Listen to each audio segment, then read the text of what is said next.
Macau, historical ruins and new places like the Las Vegas of Asia. Casinos, hotels and entertainment in the Cotai Strip.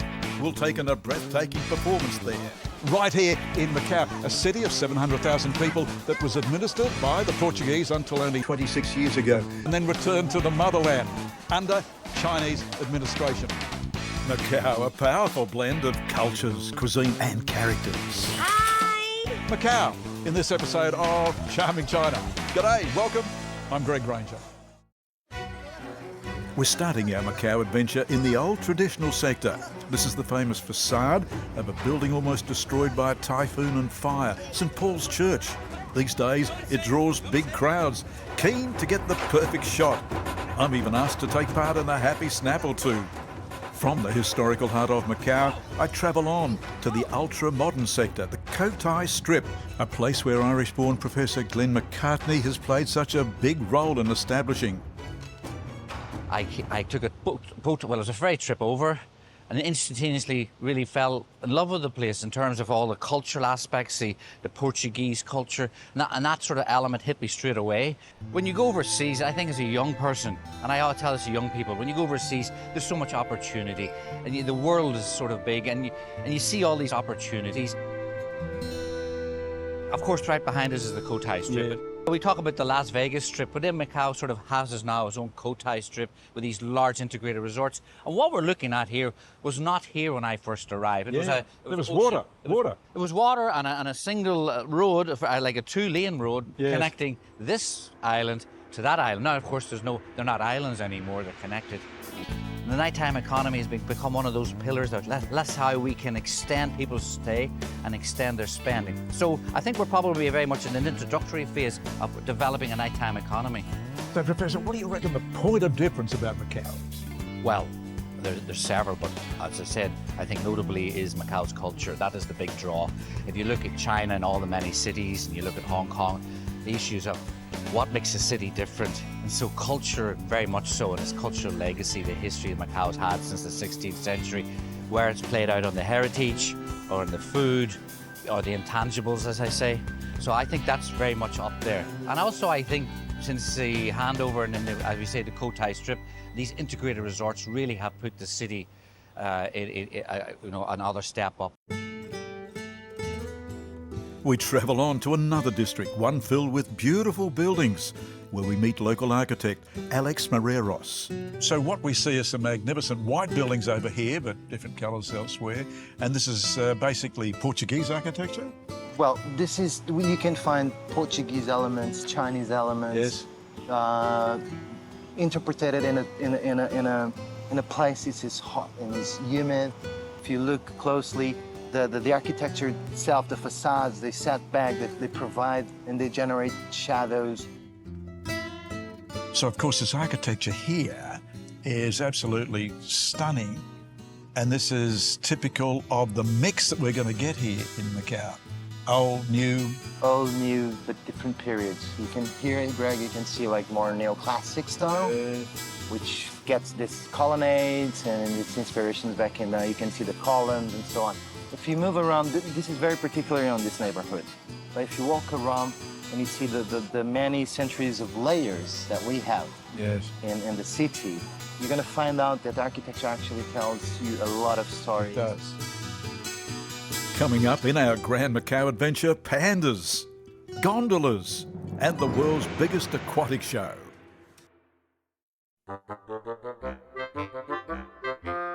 Well, pandas are such an adorable icon here in China. And here in Macau, there are 4 giant pandas just over here. You don't have to pay. Only facility in the world where you do not have to pay to see the pandas. So, let's take a look. Take a walk into the giant panda pavilion, and there they are, sitting calmly, munching away on a stick of bamboo. It's morning feeding time for the pandas, and big crowds have gathered for this experience. Jeff, so you're from? Taiwan. I come from Taiwan. You've come all the way from Taiwan just to see the pandas? I see the panda many times in China. Yes. Including Sichuan, Chengdu, Chongqing, it's everywhere in Beijing. So you're a pandaholic. Yeah. But what about the pandas here in Macau? The first time to Macau, and we come to Macau for the panda. just for the pandas? Just for panda. So, Grace, how is the pandas? How is this? Well, we think it's very cute. Yeah, and we love it. So, it's a special experience, isn't it, to come here to see the panda eating on the bamboo? Yes, yes. It's the first time. I think me is very excited. How do you find the pandas here? Actually, I think this for this pavilion is much more better because it's inside, Yes. air conditioned. Yes. Compared with the nature field in the Chengdu. Yes. It's similar, such quite hard, but here it's more comfortable. Next to some innovative science complexes here in Macau. First, Team Lab. This is an immersive three-dimensional place, and it's all interactive, centred around a group of artworks, some of them up to 8 metres tall. Here visitors can immerse themselves in the art, shaping the art display and becoming part of the art. Next, the Science Centre, housed in this distinctive conical-shaped building. Again, this is an immersive experience, this time aimed at exploring the stars, as the centre's Bonnie Fung explains. Quite something, this science centre. The building itself, it's remarkable. Yes, it is. It's actually a work of a world-famous architect, Mr. Ian Pace. At Macau Science Centre, we want to make sure everybody get excited Yes. about science and curiosity. So how we do this is we have lots of interactive exhibits that gets you hands-on, and we actually encourage everybody to try our exhibits on their own. The Children's Gallery is one of our most popular galleries of all, ever since our opening, and is one of the best places children like to stay while they're here in the Science Centre. And we have lots of interactive exhibits, a place for them to play with water while learning some basic principles of hydraulics.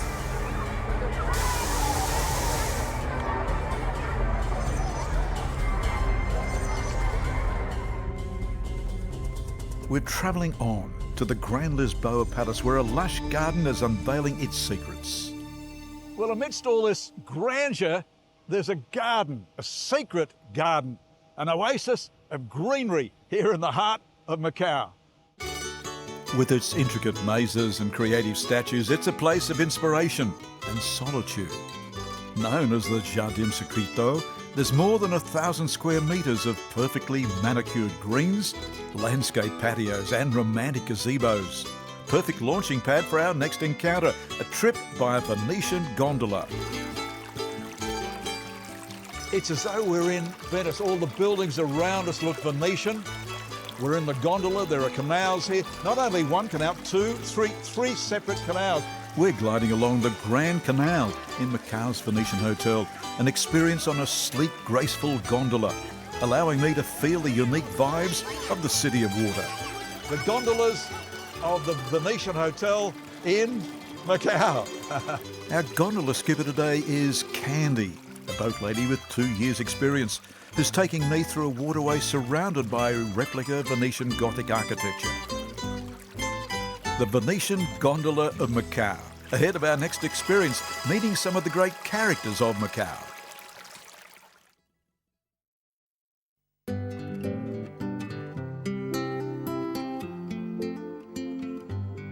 Take the time to stroll around Macau and you begin to meet up with both locals and visitors, many keen to be snapped. It's a rewarding experience, one that works up an appetite. Time to be rewarded with a genuine Macau treat. Well, yummy. An egg tart, but just not any egg tart. This is Lord Stow's egg tart. We're about to meet the owner. This is a legend all over Asia, but big here in Macau. These egg tarts are such a legend here that big crowds line up at Lord Stow's bakery.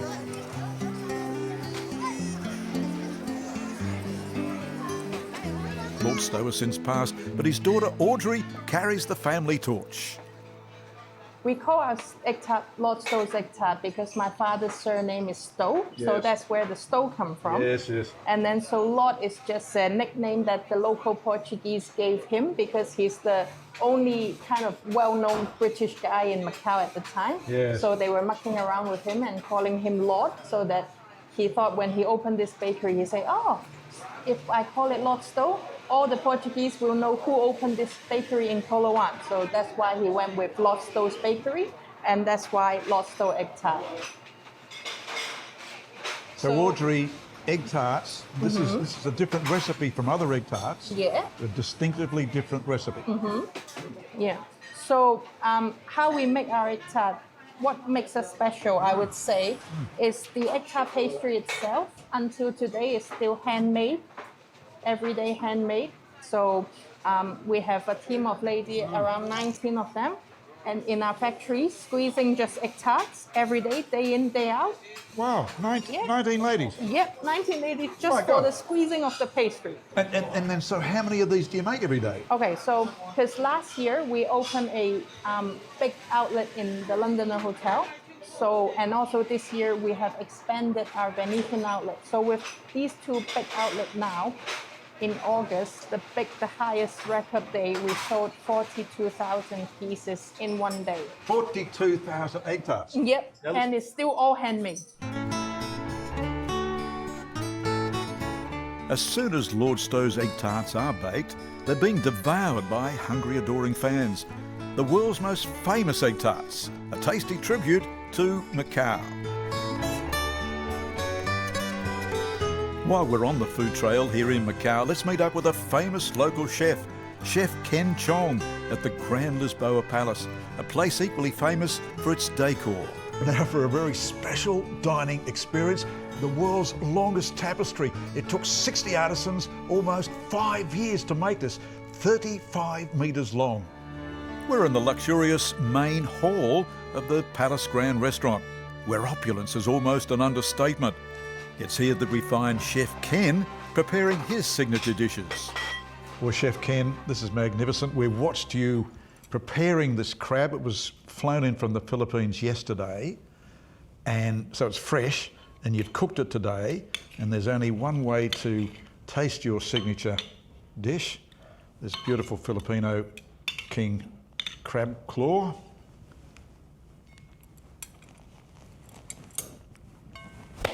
Melts in the mouth. Melts in the mouth, thank you so much. Chef Ken's own speciality of the day are these king tiger prawns, followed by this, a stylish puff pastry filled with Iberico barbecued pork, all served in style, entree to two highly creative locals.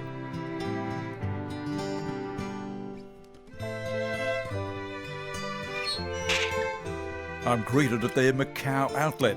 First, fashion designer Laura. Hi! So it's Laura. Yes, Not Laura Lowe. not Laura Lowe, Laura. Why the double name? Because at the beginning, we named couples of name and we don't like it. And we decided just be ourselves, so Laura. Now look at the clothes that you're showing us here today. So many different designs, so colourful. Yes, the colourful itself is represent your own characters. So the word clothes I'm wearing is my new collection called Nora Couture. It's going to be black and white. Yeah, it's launching this July. Laura's partner is Sandy Wong, a designer of bright creations and promoter of local artists. I create my items because I like colorful items. Yes. And then I source different old clothes from the world to make my item because I like the patterns and the colors. So as well as creating your own works of art, you also support other local artists. Yes, I support some of my friends and some designers that I like their items because they are very unique. Next, a chef whose mission is to save and promote Macanese food, the original recipes of Portuguese Macau. We're meeting Chef Nieta Manhal. Oh, Mr. Gray, welcome to Macau. Neta. Yes. Neta, I'm told that you are not only in this beautiful, beautiful architectural district, I'm told you're a wonderful teacher of cooking. Yes, come to our cooking class today. We do the really Macanese food called Portuguese chicken. Let's go. Let's go. Come on. So you are making a speciality of promoting and keeping Macanese culture and Yes. cooking alive. Yes. You've written your own cookbook. Yeah.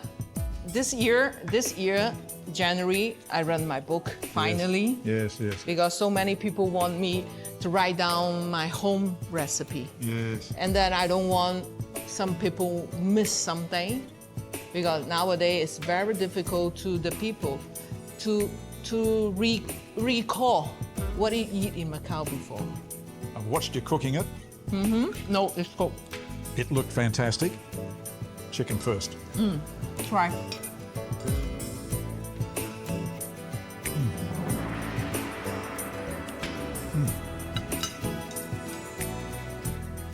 It's melting in the mouth. Yes? And then for the first bite, you say, this is home food, Yes. not the restaurant food. We're travelling on with Chef Nieta to enjoy a full Macanese banquet prepared by students. We have such a big array of food here tonight, and it's all Macanese cuisine. Yes, all Macanese. So we're in a university right now. UTM, they call University of the Tourism of Macau. Yes, yes, yes. And then they every week they have 2 times a week for the Macanese buffet. Okay. That's why they have all the Macanese dishes in this dinner. I love to introduce our Macanese food. Yeah. And then I would love to teach the people how to do our Macanese food. If we didn't do anything, how we sustainable our Macanese food?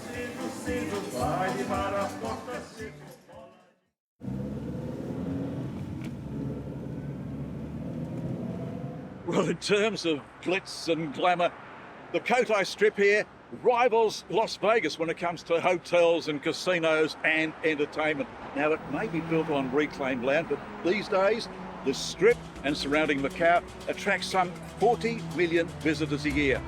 Take a trip along the Cotai Strip and you're dazzled with a seemingly endless light show. There's the famous fountains on the celebrated Performance Lake, every bit as impressive as a similar display in Las Vegas. Remember, all of this is built on land that has been reclaimed. Water once separated the islands of Cotai and Taipa. It's from the first letters of each island that Cotai has been named. Much of the Cotai Strip has been developed under the guidance of Irish professor Glenn McCartney. Tips, I'm here for a few days. What are your tips? Walk around the integrated resorts, see all the shops, all the food, and just see why these integrated resorts are very, worldwide acclaimed. I think so, yeah. And also stay a night, I think. So you can experience the luxury accommodation that we have in Macau.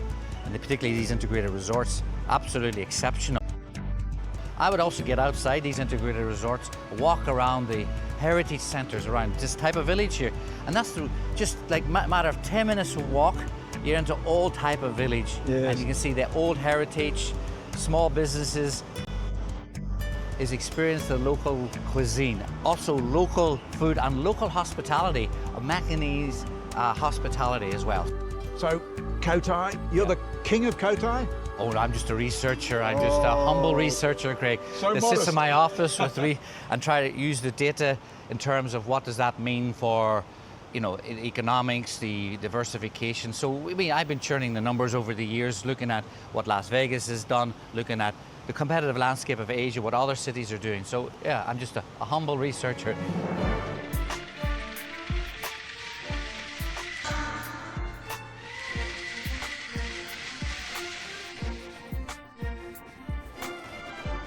Like Las Vegas, one of the reasons why Las Vegas' success is developing of really the non-gaming sector, of the convention exhibitions, trade sector. So that's a big reason that Americans go to Vegas for their 4 or 5 days as big trade shows and so forth.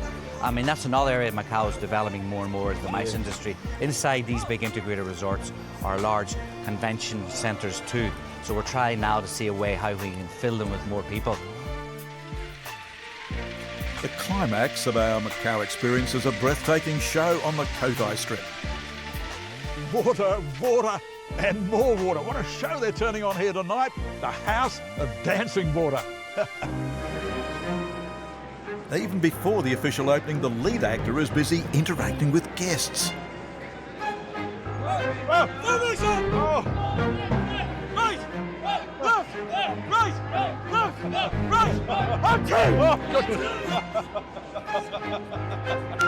Yeah, good one. And then it's showtime. This is the world's largest aquatic show.